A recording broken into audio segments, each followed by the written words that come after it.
Hi உறவுகளே, எல்லோரும் எப்படி இருக்கீங்க? இன்றைக்கி நம்ம பார்க்க போகிற ரெசிபி ஒரு ஹெல்த்தியான ஸ்வீட் ரெசிபி தாங்க பண்ண போகிறோம். ராகி மாவையும் தேங்காய் பூவையும் வச்சு 2 ஸ்பூன் மட்டும் நெய் விட்டு இந்த ஸ்வீட் ரெசிபி செஞ்சுருக்கோங்க.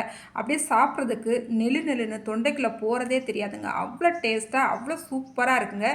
நல்ல ஒரு ஹெல்த்தியான ரெசிபிங்க. குழந்தைகளுக்கு ஹெச்பி லெவலை அதிகரிக்குங்க, உடல் வலிமை பெறுங்க. அதே போல் நாள்பட்ட குறுக்கு வலி, கைகால் வலிக்கெல்லாம் இந்த மாதிரி ஒரு ஸ்வீட் ரெசிபி நம்ம தொடர்ந்து சாப்பிடும் போது அதெல்லாம் குறைஞ்சிருங்க. சரி வாங்க, இந்த ஹெல்த்தியான ஸ்வீட் ரெசிபி எப்படி செய்யலான்னு சட்டுன்னு பார்த்துடலாம். ஃபஸ்ட்டு நம்ம இந்த ஸ்வீட் செய்கிறதுக்கு ஒரு 5 பாதாம், 5 முந்திரி, ஒரு 6-7 பிஸ்தா பருப்பும் வால்நட்டு கொஞ்சமாக நான் எடுத்து வச்சுருக்கேங்க.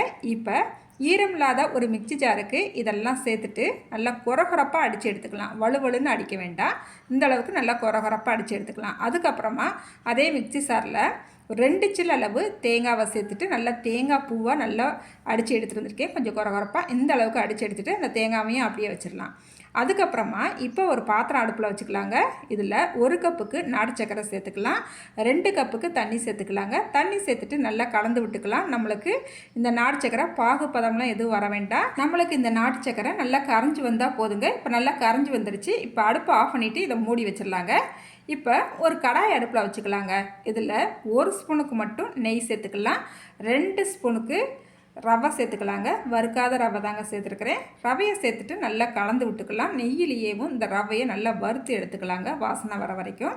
அதுக்கப்புறமா நம்ம தேங்காய் பூ அடித்து வச்சுருந்தோம் இல்லையா, அதை சேர்த்துக்கலாம். ரவையை ஒரு 2 நிமிஷம் தான் வறுத்து அதுக்கப்புறமா நம்ம இப்போ தேங்காய் பூவை சேர்த்துக்கிட்டாச்சு.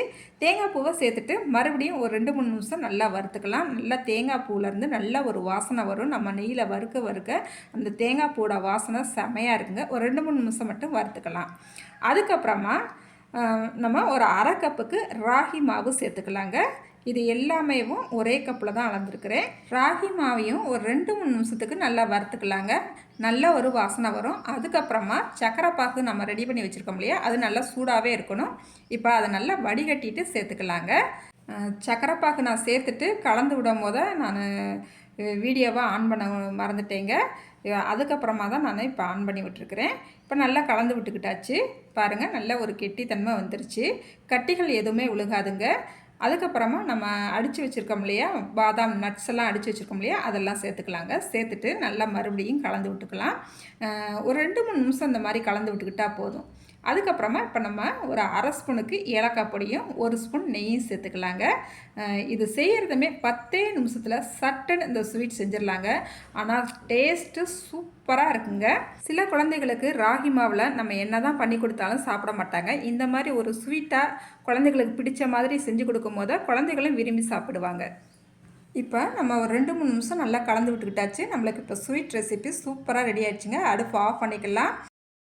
இந்த ஸ்வீட் ரெசிப்பியை காலையிலேயே நான் பண்ணிட்டேங்க. காலையில் செஞ்சு நான் வீடியோவுக்கு தான் வச்சேங்க. வச்சு முடித்த உடனே டக்குன்னு சாப்பிட கொடுத்த உடனே காலி ஆகிடுச்சுங்க. ஏன்னா குழந்தைகள்லேருந்து பெரியவங்க வரைக்கும் எல்லாருக்குமே இந்த ஸ்வீட் ரெசிபி ரொம்பவே பிடிக்குங்க. நல்ல ஒரு ஹெல்த்தியான ஸ்வீட் ரெசிபி. இந்த ஸ்வீட்டை அப்படியே ஒவ்வொரு வாய் சாப்பிடும் போதையும் அந்த தேங்காய் பூவோடையும் நெய் வாசத்தோடையும் அப்படியே சாப்பிடும் போது அவ்வளோ சூப்பராக இருக்குங்க. சரிங்க, டேஸ்ட்டான இந்த ஸ்வீட் ரெசிப்பியை நீங்கள் ஒரு தடவையாவது செஞ்சு சாப்பிடுங்க. அவ்வளோ சூப்பராக இருக்குங்க. நீங்கள் சாப்பிட்டுட்டு எப்படி வந்துச்சுன்னு மறக்காமல் கமெண்ட்டில் சொல்லுங்கள். இந்த வீடியோ உங்களுக்கு பிடிச்சிருக்குன்னு நம்புகிறேங்க. வீடியோ பார்க்குற நீங்கள் வீடியோக்கு ஒரு லைக் பண்ணிவிடுங்க. புதுசாக பார்க்குறவங்களா இருந்தால் மறக்காமல் என்னோட சேனலை சப்ஸ்கிரைப் பண்ணிவிடுங்க. அடுத்து ஒரு சூப்பரான ஹெல்த்தியான ரெசிப்பியோடு உங்களை சந்திக்கிறேங்க. பாய்.